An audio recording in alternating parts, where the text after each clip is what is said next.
story today. Then Dirty Bertie Lou. Not Dirty Bertie Lou. It will be Dirty Bertie Deep. Okay? And we're going to do the 40th chapter 3. And we're going to do the end of chapter 4. Okay? And one more time, so we're reading about it. Son. These Marvin Redpost. Why pick on me? And we're going to do the 40th chapter 2. And we're going to do the end of chapter 3. Okay? And then, are you ready to read these 2 stories? Here we go. Dirty Bertie Lou. Deep. Chapter 3. Next morning, Bertie arrived at the beach in his brand new bucket and a spade. Wilfred trotted eerily at his heels. It was a bright, breezy day with a few green downs out to the sea. A wish carrier of the children had turned it off for her competition, and Bertie knuckled at them. Many of them brought up the shells and flags and another stuff of the decorators and castles. "You're sure you don't want us to stay?" said Dad. "No, it's okay," said Bertie. "The river will keep him company." "Can we go to church now?" wants Susie. "Mom glasses got. It'll look a bit cloudy," she said. "You'll be better take an umbrella just in case. I will be back some jiggling." "Good luck, Bertie," she called and handed up. Rostine was rich, pushed it out of the way and told the crowd, and it was a Bertie on a brand new bucket and spade. It was all big enough to have an umbrella. "Hello, Bertie, come and watch me, man," he said. "Oh, in your dreams," said Bertie. Just then, Mr. Rich, a polite Bertie, just rolls the crying up the bucket and spade too. "Wait," said Bertie, "your dad is not interested, isn't it?" "Oh, yes, he didn't mention it," said Rostine. "The parents are alive to help, and there are rules. Luckily, my dad really ain't making sandcastles." Bertie glared around, and it seemed everyone else was here to Mom, Dad, or Grandma. It was only the entering by themselves. He looked for his dad, but it was too late. He was already gone. That two-faced red Rusty, and he done for propose. A large stream of the sand has been rubbed up the competition. The woman was wearing by the bigly shawls of the stood up and buggy shorts with a box to add everyone, and with a whistle to her neck, cardboard and old hat. And Bertie thought it was looking at Mrs. Bullogley's sister. "You have any complaint in your sandcastle, see, Bertie? And it was time to up our show blast my whistles." "Oh.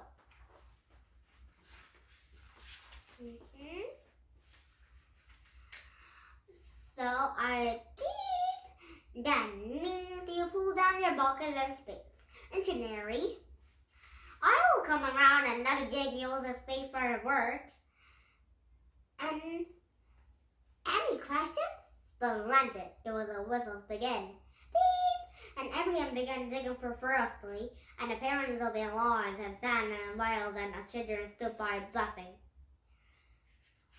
And Rostine and her digging like a sails and a rather punches of mountains of sand. And meanwhile there was a trying to open for posts. "Sit, boy, sit!" he wanted, and Whipper was too excited to sit, and it was nothing he liked better than digging. "Seat," said Bertie, and it was Whipper was butting up the ground and began to dig. And the Whipper was barked cheerfully, and it was browning up to help, and it was kick up the shoulders and the sand and the decorations. And Bertie saw so much using Whipper model. He was just working by melody. He was just selling Whipper ran by the first living trail in the pants and over the dozens of sandcastles. Bertie Reuben had he was and had a dog. Oh, poor Bertie. She has a dog, so the Whipper looks like he was all messed up Bertie's sandcastles. And 40 minutes later, he stopped to wake up the sand and furnace of face, and it was all buildings. All sandcastles was hard work, and the great clouds drifted closer. The woman as a buggy chirping by.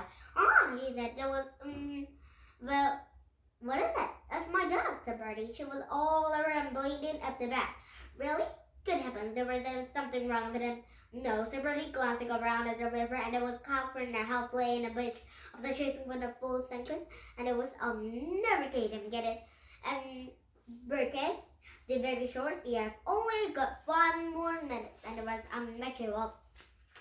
And it was good watch, glancing dark at the sky. Oh, Bertie looked at the step. They fast his work, and they even had in Benton anything of trolls of the quiet alley drop, and there was dog sand. Oh, we had more melting snowman, and there was had bulb around. At hope Santa will be more make like a melting snowman. It was empty bulb up top of the bigger empty bulb. Oh no, the river Santa was.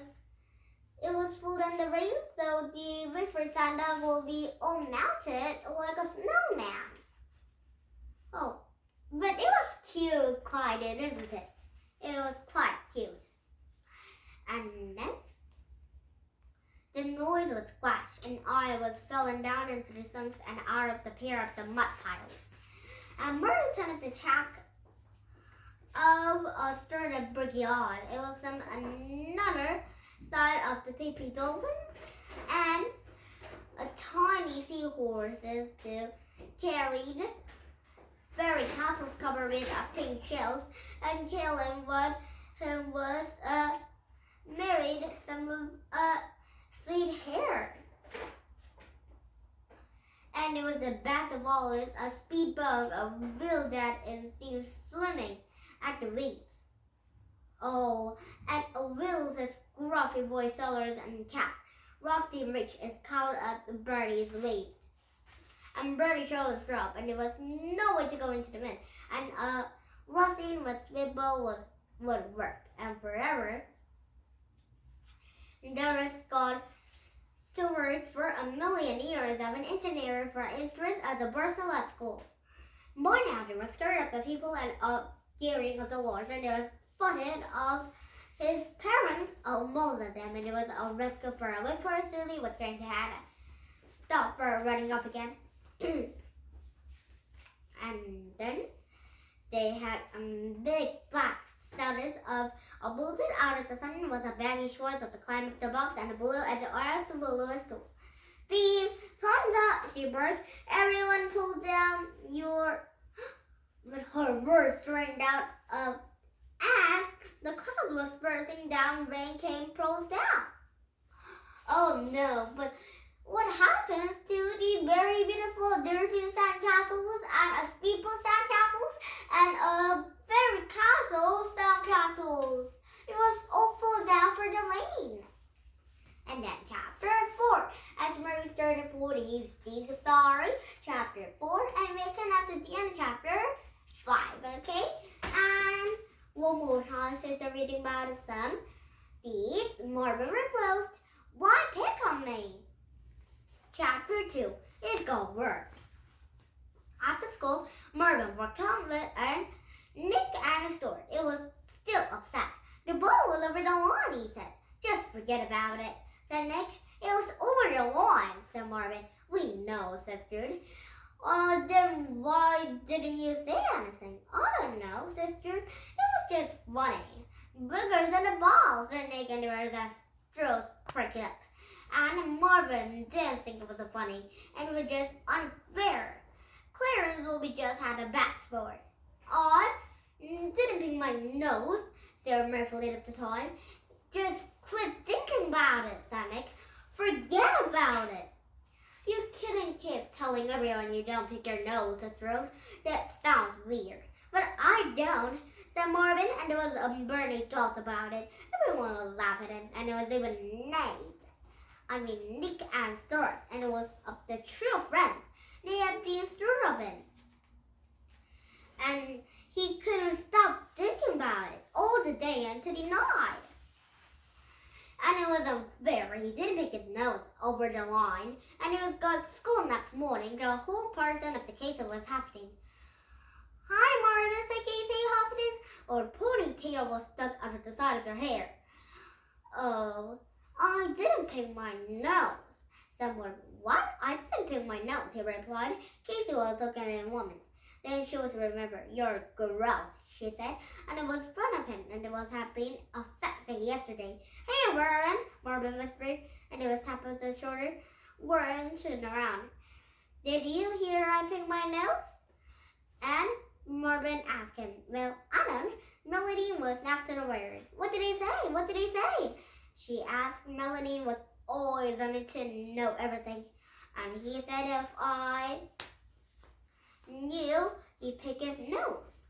Asked Warren. Oh yeah, said Melody. Marvin has a big nose picker of the whole school. I'm not, whispered Marvin. And all morning, Marvin kept telling everyone didn't pick his nose, but it was more talking about it. But there was another taste about it. And it was more they tasted about it, the more they kept talking about it. Don't forget to close to Marvin, said Clarence. Just will try to pick up your nose too. In chapter 3 right now. And remember, story 4 is chapter 3 and the end chapter 4, okay? And now, did you have fun? Your English country will be come back with some better books and your goodbye, and a book journal will be see tomorrow again. And these Marvin Redpost will be see tomorrow again. And Casey Happiness will be see tomorrow again. And Marvin lots of friends will be goodbye too. And Boy Pick on Me will be bye bye. Oh, I mean, see tomorrow. Okay? And these Dirty Birdie Deke will be goodbye too. Oh, I mean, see tomorrow. And Bertie's new spade will be goodbye. I mean, see tomorrow. And the sandcastle races will be see tomorrow again. Okay. And these 2 book and 2 stories will be see tomorrow again. And don't forget to join us on my YouTube. And bye.